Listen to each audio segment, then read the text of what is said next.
18절로 21절까지 말씀입니다.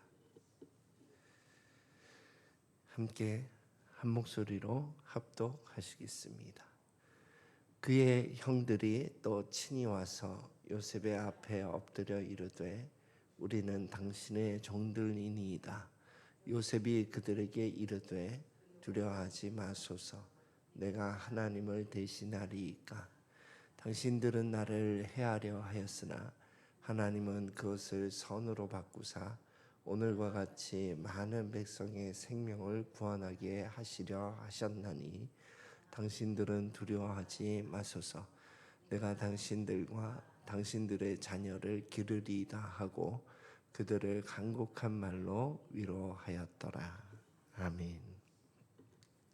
오늘은 요셉을 통한 하나님의 인도받는 삶에 대해서 함께 나누고자 합니다.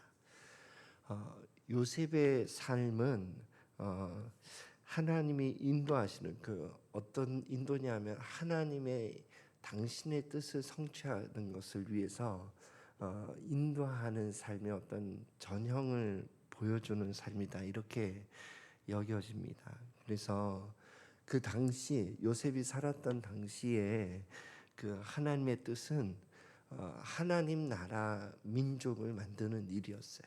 그러니까 그 족장 시대 전에 그 흐름을 보면 하나님께서 세상을 창조하시고 사람을 창조하신 다음에 기대하셨던 것은 하나님의 어떤 대리 통치자로서 이 세상을 잘 다스리기를 기대하셨는데 그 하나님과의 관계를 깨는 사건이 일어나면서 선악과 사건 통해서 죄가 들어오게 됐죠. 그리고 그 죄가 하나님을 따르는 가인 계열과 그리고 하나님을 따르지 않고 자기 힘으로 왕국을 세우는 가인 계열, 그리고 하나님을 따르는 셋 계열, 이 두 계열로 나눠져서 이렇게 역사가 흘러가고 있는 것을 족보를 통해서 이렇게 보여주고 계시는 거거든요, 창세기에서. 그러다가 하나님이 한번 홍수 심판으로, 그것도 이제 하나님의 심판의 전형이에요. 나중에 아마 불심판, 이 세상의 종말 때에 아마 샘플이 되는 심판이 노아 홍수 사건이라고 생각합니다. 그래서 한번 이렇게 다 멸절시킨 다음에 인류도 마찬가지로 하나님을 따르는 계열과 따르지 않는 계열로 나눠져서 흘러가는 거예요. 그래서 바벨탑 사건까지가 창조시대의 인류 일반 역사를 요약한 그 시대의 흐름을 이렇게 요약하고 있는 거거든요. 그래서 11장 이후에 첫 번째 등장하는 사람이 아브라함인데, 아브라함을 통해서 하나님께서 결심한 것은 이제 나를 따르는 계열 가운데 셋 계열의 민족 가운데에서 내 나라를 내가 만들겠다 하는 뜻을 세우신 거예요. 그래서 그 가운데에서 아브라함과 야곱과 이삭과 요셉을 통해서 하나님의 어떤 민족을 만드는 일을 진행해 가는 거죠. 그때에 이제 선택받은 그 인물이 요셉인 거거든요. 그래서 요셉이 하나님의 인도를 받는 삶을 살 때에 저는 그 방법과 그 때가 뭐 저에게 대입한다면은 내 생각과 다르다 하는 거예요. 하나님이 인도하시는 방법과 하나님이 인도하시는 그 때는 내 생각, 내 예상과는 다르다는 거예요. 예. 그래서 우리의 삶에 인내가 필요하고 하나님에 대한 신뢰가 필요한 것 같아요. 예. 그래서 사실은 하나님이 인도하시는 방법이 노예로 팔려가는 거 아니에요. 예. 우리는 그 스토리 전체를 알고 있지만 우리가 요셉의 삶에 이렇게 대입돼서 간다고 하면 이게 얼마나 억울하고 이게 무슨 하나님의 인도입니까? 예. 그런 일이 그 인생 가운데 일어난 거 아니에요. 예. 그리고 그 가운데에서도 하나님의 뜻대로 하나님 앞에서 내가 어떻게 죄를 범할 수 있으리요 하고 그 뜻대로 그 어려운 상황 가운데도 가고 있는데 일어난 일이 감옥으로 가는 거 아니에요. 예. 저는 그쯤 되면 하나님이 인도고 뭐고 난 다 필요 없습니다. 날 뭐 죽여주십시오 이렇게 나갈 것 같아요. 예.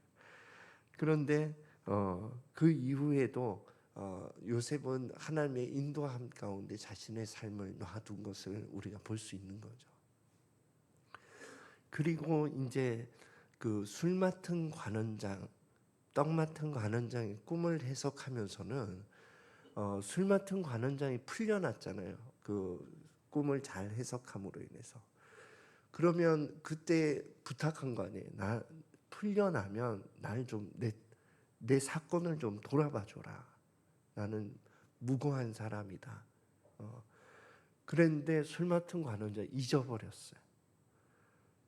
이것도 정말 억울할 것 같아요.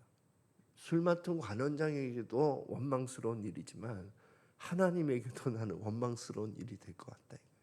예. 그러나 하나님의 때는 우리의 생각과 다른 것 같아요.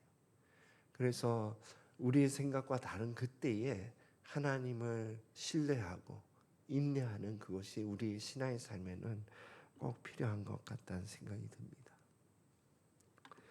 그리고 요셉이 하나님 삶에 하나님의 뜻을 이루는 그 인도함을 받을 때에 정말 특별한 모습은 세 가지가 발견되는데, 첫 번째는 늘 하나님 앞에서, 그러니까 뭐 세 번째와 일맥상통하는데 하나님을 늘 주어로 생각하더라고요. 그 보디발 장군의 아내가 유혹할 때에도 내가 어찌 장군에게 죄를 범하리이까 이런 표현을 쓰지 않고 내가 어찌 하나님 앞에 죄를 범하리이까 이런 표현을 쓰더라고요. 그러니까 늘 하나님 앞에서 내가 지금 살아가고 있다 하는 그 믿음을 가지고 사는 모습 같아요. 예. 그리고 형제들이 이제 우리가 그 너를 판 그것을 보복하지 말아달라 그런 취지로 나와서 엎드린 거 아니에요. 그때에도 당신들이 나를 해하려고 노예로 팔았을지 모르지만 하나님이 하셨다 이 일은. 그러니까 하나님이 내 삶을 그분의 뜻을 성취하기 위해서 인도하셨다 이 이야기잖아요. 그리고 그러한 하나님이 인도하는 그 삶 가운데는 환경이 감옥으로 가고 노예로 팔리고 하는 환경에 어려움은 있었지만 늘 그 주변에서 그런 인정함이 있는 거예요. 보디발 장군도 그렇게 표현했지만 감옥의 간수장도 그렇게 표현했거든요. 범사의 형통함을 보았다는 거예요. 여호와께서 함께 하심으로. 그러니까 이러한 삶이 하나님의 인도함을 받는 삶의 정말 특별한 모습인 것 같다 하는 생각을 해봅니다.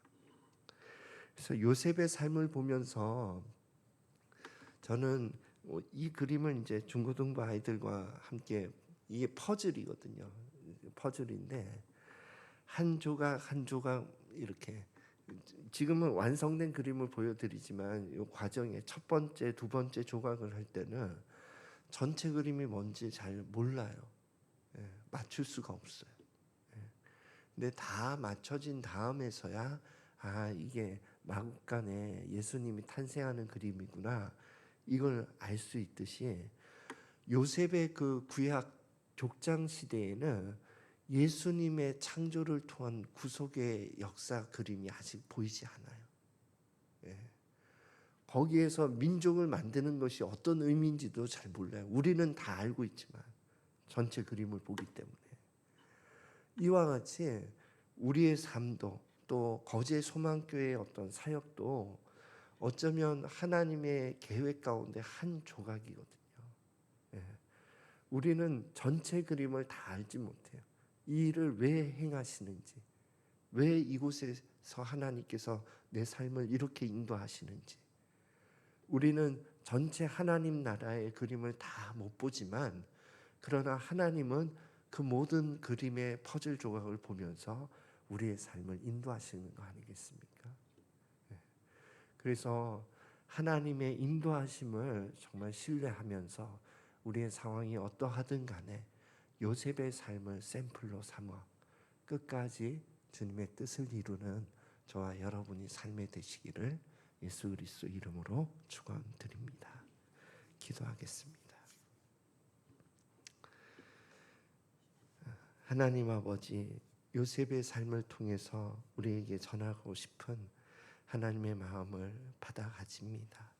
우리가 주님의 뜻을 다 이해하지 못하더라도 주님을 신뢰함으로 또 주님을 사랑함으로 우리의 삶을 맡기고 우리의 여정을 걸어갑니다. 주님께서 끝까지 주님의 뜻을 성취하는데 우리의 삶과 우리 교회의 사역 모든 것들을 사용하여 주시옵소서. 감사드리며 예수 그리스도 이름으로